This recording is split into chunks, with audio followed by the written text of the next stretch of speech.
سلام دوستان، بهار هستم. به پیج تاروت بهار خوش آمدید دوستان عزیزم. امیدوارم که حالتون خوب باشه. امیدوارم که در صلح و آرامش باشید، در سلامتی باشید. اتفاقهای مثبت پیش روتون رو تجربه بکنید و در واقع در این روزهای پایانی سال 2024 تونسته باشید تغییراتی که لازم بوده در مسیر زندگیتون انجامشون بدید و در این روزهای باقی مانده بتونید یه خورده پاکسازی روحتون هم انجام بدید که در سال 2025 تقدیری دیگه در واقع بتونید مسیر رو با اتفاقهای مثبت و انرژیهای مثبت رقم بزنید. دوستان عزیزم، امروز یه ریدینگ داریم. ببینیم که از طرف مقابل یا شخصی که در ذهن شما هستش چه خبرهایی رو تاروت میخواد امروز به ما در این ریدینگ و در این انرژی خوانی بده. شروع میکنم دوستان. شما تا من حالا بر میزنم، شما هم رو طرف مقابلتون یا حالا شخصی که تو ذهنتونه مد نظرتونه تمرکز کنید، اسمشو 3 بار تکرار کنید و به خاطرات مشترکتون فکر کنید. منم از سمت شما در واقع نیت میکنم. این کارت خودش افتاد. ببینم که از شخصی که در ذهن دوستانی که در این ریدینگ حضور دارن هستش، از اون چه خبرها برای ما تاروت امروز داره، از حال احوال طرف مقابلتون ببینیم که چه خبره و چه انرژی هایی رو تاروت در این ریدینگ میخواد به ما از سمت طرف مقابل بده. کلا در زندگیش چه خبره، حال و احوالش چطوره. شما هم دوستان نیت کنید رو این بر زدن من یه تمرکزی هم داشته باشید که انرژی تک تک دوستان عزیزم روی این کارتام بیفته تا بتونن جواب درستی رو با توجه به مسیر ارتباطیشون از تاروت بگیرن. شروع میکنیم. کارت اول خودشو انداخت بیرون. من مسیج خود تاروت بود. بله، ببینیم که از طرف مقابل چه خبره. بله، ببینید اول انرژی خانیمونو در واقع با کوپا کرالی، یعنی در واقع با حاکم جام شروع کرد. در واقع فردی که احساساتش رو نسبت به شما هنوز داره. اگر این فرد در واقع از زندگی شما رفته یا حالا رابطه بوده که چون در کنار در واقع کوپا کرالی در واقع به من میتونم بگم که 6 شمشیر رو داده، میتونست این طرف از زندگیتون رفته باشه. در هر حال یه رابطه ترک شده رو بیشتر اینجا انرژیشو به من میده. و یا حتی برای یک سری از دوستان میتونه طرف ازتون فاصله گرفته باشه، چون که انرژی ها گروهیه. برای اینکه اینجا ما حاکم شمشیرم داریم. یک دسته از دوستان ممکنه طرف مقابلشون ازشون فاصله گرفته، گارد گرفته، سرد رفتار میکنه، دوست نداره تو رابطه خیلی وقت و انرژی بذاره و گاردشو گرفته و شمشیرشو از رو بسته. یعنی اینجا برای همه مدل انرژی امروز تو انرژی خانمون داریم انرژیشو میگیریم. بله، با کوپا کرالی یعنی همون حاکم در واقع جام داره اینو به ما میگه که طرفی که حالا به هر نوعی در مسیر ارتباطیش با شما بوده، حالا یا ترک شده یا بینتون مشکلاتی به وجود اومده، طرف مقابل دوست داره که در واقع به سمت شما یک قدمی رو ورداره. درسته الان نشسته و صبر پیشه کرده، ولی جام احساسش به سمت شماست. اگر طرف مقابلتون رفته یا حتی با کسی دیگه ای هم وارد رابطه شده هم باشه، نتونسته اون احساساتشو با کسی دیگه ای به اشتراک بذاره و هنوز جام احساسش به سمت شما در دستشه و دوست داره که بیاد به سمت شما، ولی چون از اونجایی که کلن شخصیتی که از طرف مقابل دارم میگیرم انرژی شخصیتی رو میگه که با سیاسته، کلن آدم محافظه کاریه، آدمیه که با برنامه ریزی، با عقل، با درایت میخواد به سمت شما قدم برداره و نمیخواد بی‌گدار به آب بزنه و الان اگه صبری کرده، اگر احساساتی از خود نشون نمیده یا اگر قدمی ور نمیداره یا اگر تلاشی رو در رابطه نمیکنه، برای یک دسته از دوستان میتونم بگم طرف مقابلشون با سیاست میخواد رفتار بکنه و با درایت میخواد این قدمه رو برداره. کلا انرژی کنترلگری خیلی در این انرژی خانی امروز پررنگه. طرف مقابل یکی از صفات بارزش کنترلگری هستش. ببینید کنترلگری یعنی این که کلن همه چی رو میخواد تحت کنترل خودش در بیاره. ممکنه طرف مقابلتون در مسیری که با شما بوده احساسات خودش رو حتی بیان نمی‌کرده یا خساست‌های احساسی یا مادی هم حتی داشته یا احساساتش رو نشون نمیداده و کلن برای رابطه وقت و انرژی نمیذاشته یا همش میخواسته حرف خودش باشه، همه چی رو به منافع خودش فکر میکرده یا هر چیزی که ایشون میخواسته باید اتفاق میافتاده. به هر حال اینجا انرژی کنترلگری از سمت طرف مقابل به شدت زیاده. علیرغم این که شخصیت شما رو براش خیلی جذابیت داشت، کاریزماتیک بودید، براش خاص بودید، براش جذاب بودید، براش یه شخصیت قوی و محکمی بودید، شخصیتی بودید که ازش خواسته به اون شکل نداشتید، شخصیتی بودید که در مسیر کاریتون، در مسیر تحصیلیتون یا در مسیر زندگیتون شخصیت موفقی بودید. میدونه شما هم منتظر خبر هستید ازش، ولی در حال حاضر برای یک دسته از دوستان دیگه هم میتونم بگم انرژی خشم و عصبانیت طرف مقابل افتاده. طرف مقابل خشمگین و عصبانیه و شمشیر به دسته، در واقع شمشیرشو کشیده، گاردشو کشیده، از شما فاصله گرفته و الان در فاصله از شماست و این در واقع میتونم بگم حتی انرژی بلاک شدن هم اینجا هست، دست وابستگی برای هر دو طرف. حالا یا شما ایشونو بلاک کردید یا ایشون شما را بلاک کرده یا هر دو زدین همو بلاک کردید. اینجا انرژی بلاک شده ها خیلی بالاست و حتی این بلاک شدن ها یا بلاک کردن ها هم میتونه باعث خشم و عصبانیت طرف مقابلتون شده باشه. اینجا برای طرف مقابل دوستان دو تا انرژی خیلی پررنگه. اینا جنبه انرژی داره دوستان. عنصر آب و عنصر هوا رو اینجا پررنگ به من میده. حالا دوستان یه گروه ممکنه طرف مقابلشون تیرابان اسفندی باشه، یه گروه ممکنه خرداد مهر بهمنی باشه.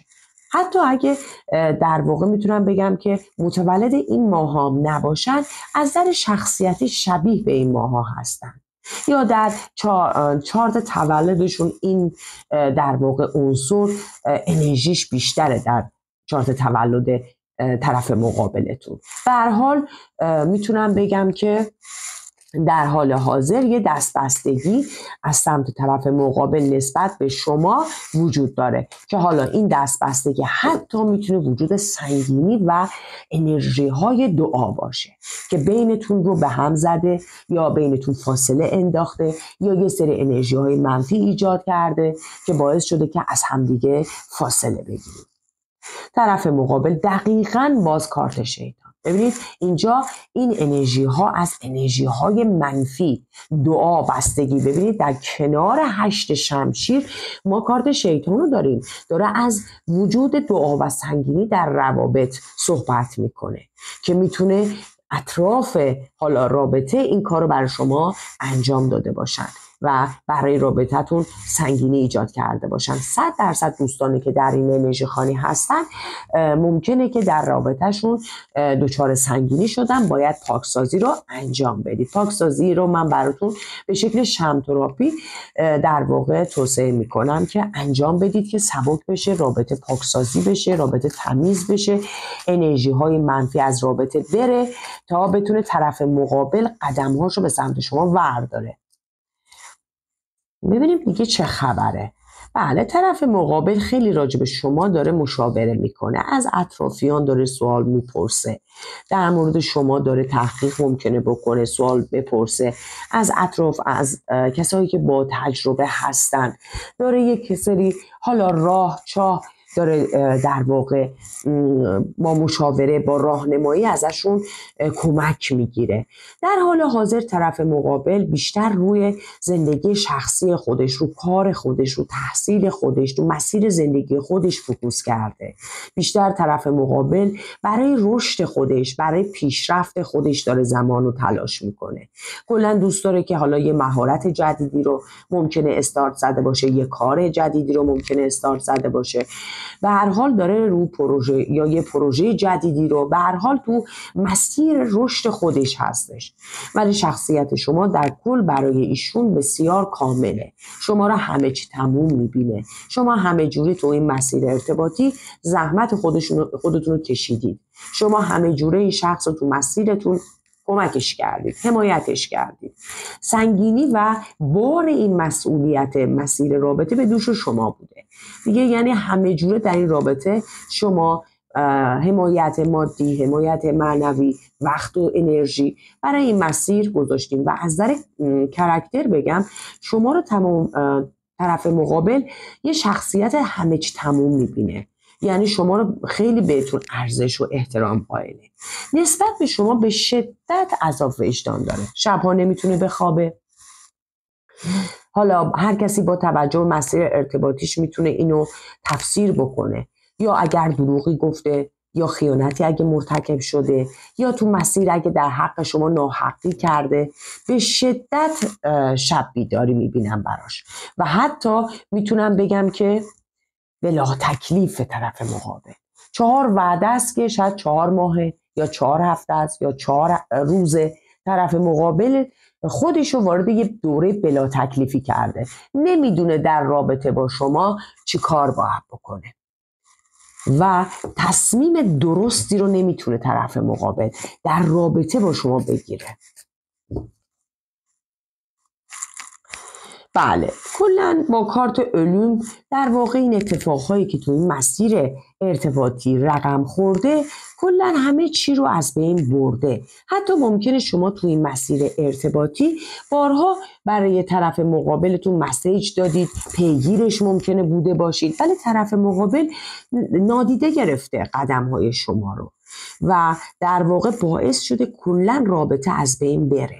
ببینید دوستان، امروز تو این انرژی خانی من خیلی دعا و سنگینی میبینم. ببینید الان اینجا هم اگر من این 2 کارت بالا به پایین نگاه کنم، باز دعا و سنگینی در این انرژی خانی به شدت خودشو نشون میده.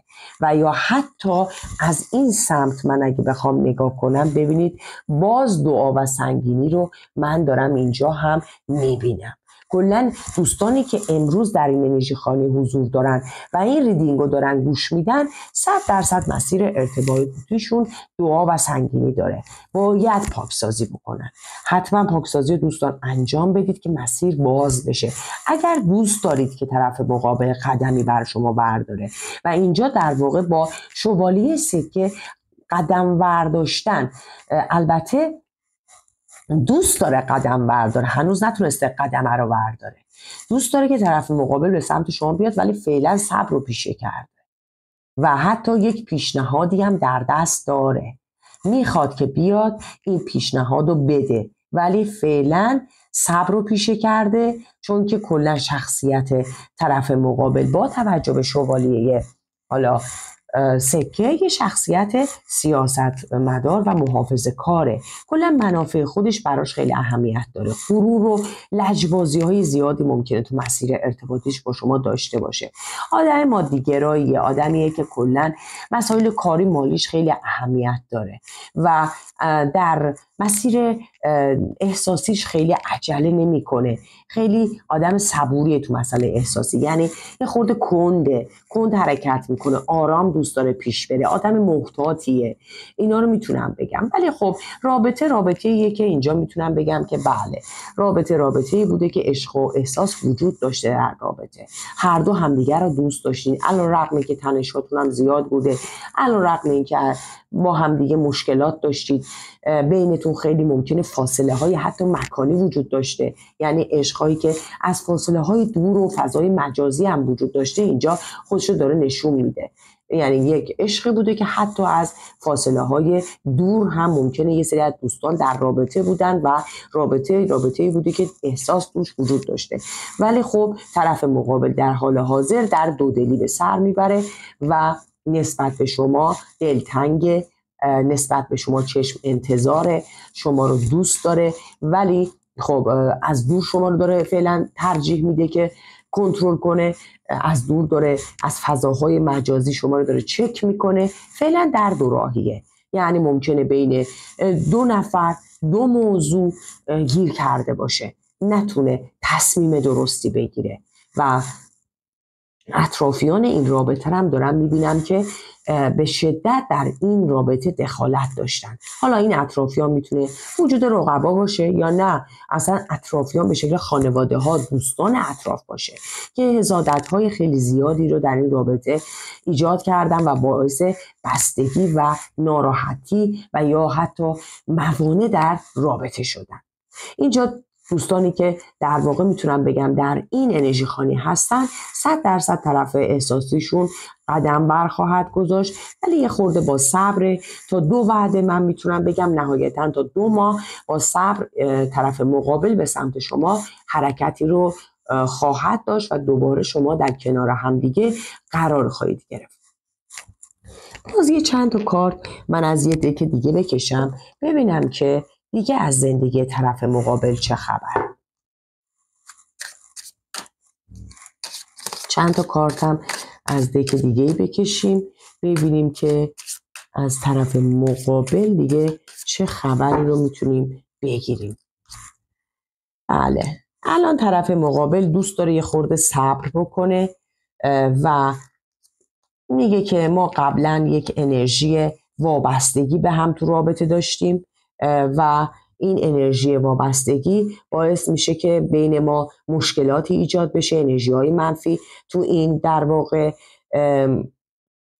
رابطه ایجاد بشه، فرکانس رابطه بیاد پایین.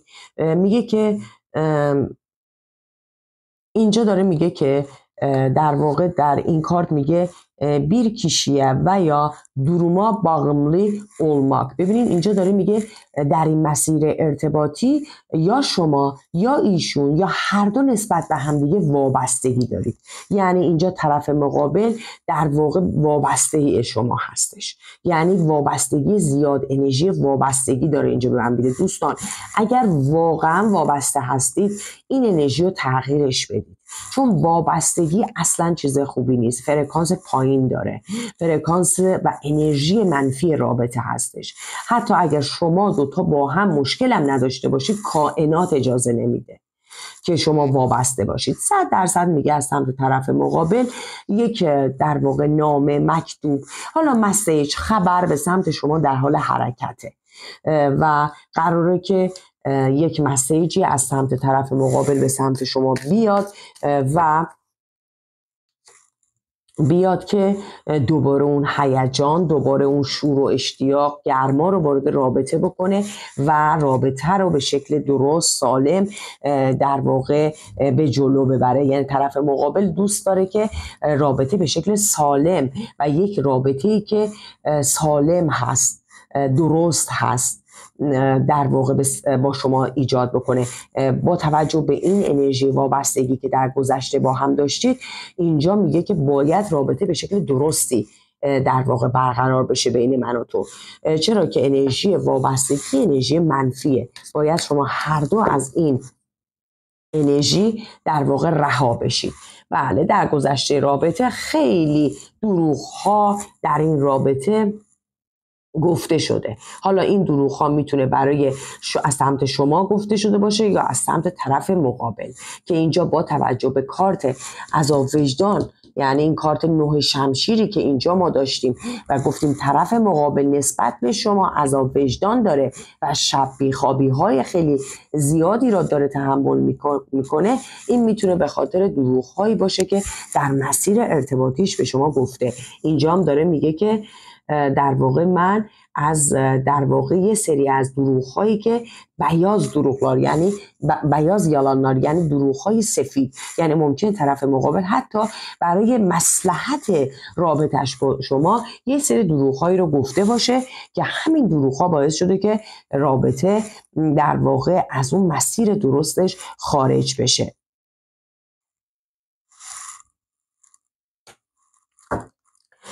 دو تا دیگه کارت بکشم.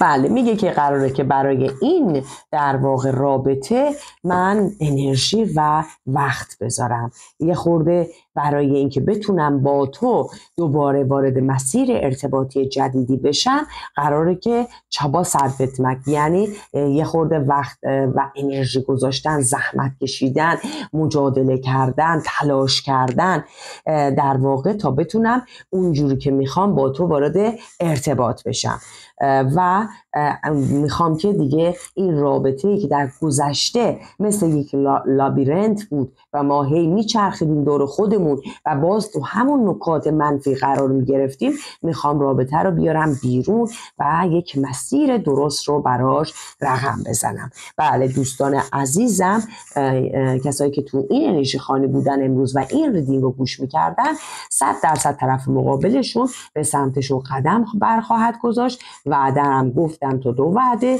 و قراره که یه سری تغییرات مثبت رو در این رابطه رقم بزنه. ولی شما هم برای اینکه بتونید به مسیر ارتباطیتون کمک کنید، 100% باید رفع سنگینی رو انجام بدید. دوستان عزیزم، انرژی خوانی امروزم به پایان رسید. امیدوارم که از این انرژی خوانی لذت برده باشید. شما رو تا یک انرژی خوانی دیگه به خدای بزرگ می‌سپارم.